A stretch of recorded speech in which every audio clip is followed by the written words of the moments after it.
Hi everybody, today is Tuesday, December 29th. It's a bit cold outside, it was nice and warm in my garden here. You know, when I started this garden, I thought it would have been fantastic if I could go on YouTube and find some tricks and tips on how to get started. There's plenty of videos of how to do all this stuff, but there's little gotchas that if I knew at the beginning of it would have really helped me out a lot. So this video is about those 5 tips or tricks that I learned along the way, and hopefully it's helpful to you guys. Hi, so my first tip is you need to control the intake flow as opposed to the outtake flow. So as you can see, I have a 1/2 inch pipe for my intake and a 1/2 inch pipe for my outtake. Now, if I have the pump alone, it pushes so much water through the pump that the pipes fill up before the outtake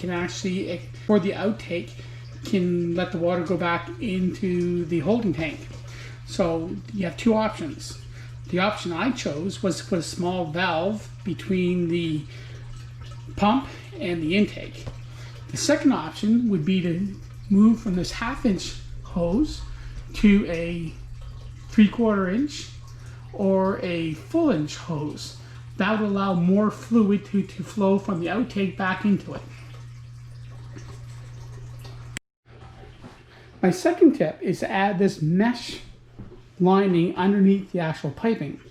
Now, when I originally did this, there was no mesh piping, and I literally had to put spacers between the frame and the pipes and slide this mesh frame underneath, which was very hard to do. The reason why you want the mesh piping is you're going to have some plants that are kind of like vine-like, say cucumbers, that once cucumbers start to grow, they'll lean down and be supported by this actual mesh. The other nice thing about it is you look at the tomato plants, I'm able to put the tomato support rods through the mesh and then tie the plants up onto the actual rods.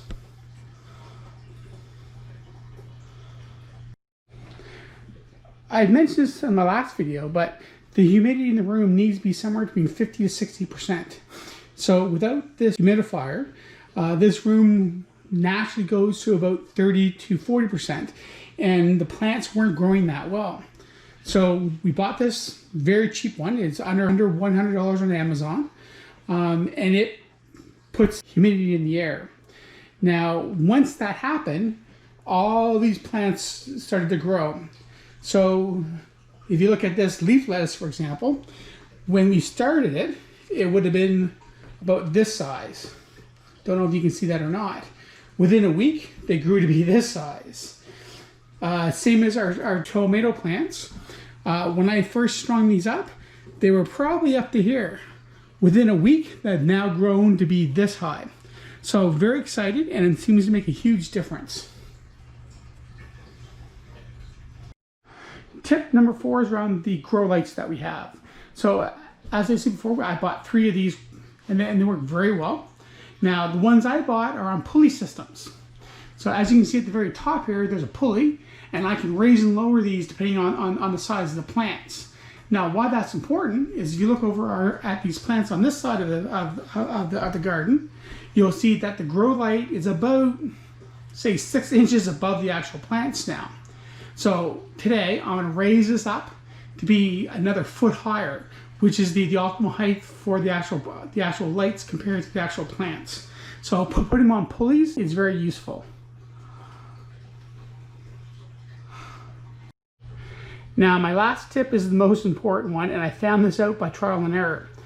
As you can see, the intake pipe that from the pump into the system is up in the 1/3 quadrant of the end cap. Now, this is important because as the water goes up, it fills the pipes. The outtake is about midpoint at the end cap.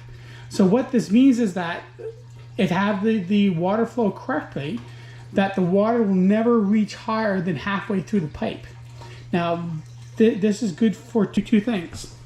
The first is if this pump stopped working for whatever reason, it would only drain the system up to the halfway point so that the water would still be in the system and the plants wouldn't die. The other point is, because this is lower, if I have the pump set too high, it's still going to allow the water to escape the actual system and not overflow the actual pipes. Now, this was something that I learned through the trial and error. This is my second end cap on this side. The first one I did, it was the same height as the intake, and that didn't work too well. So those are my 5 tips for starting a hydroponic garden. Most of these, again, I learned over time, so and they seem to work well for me. I hope that this was helpful. If you do like this video, please hit subscribe. Please add subscribe in the comments, and I hope to talk to you soon.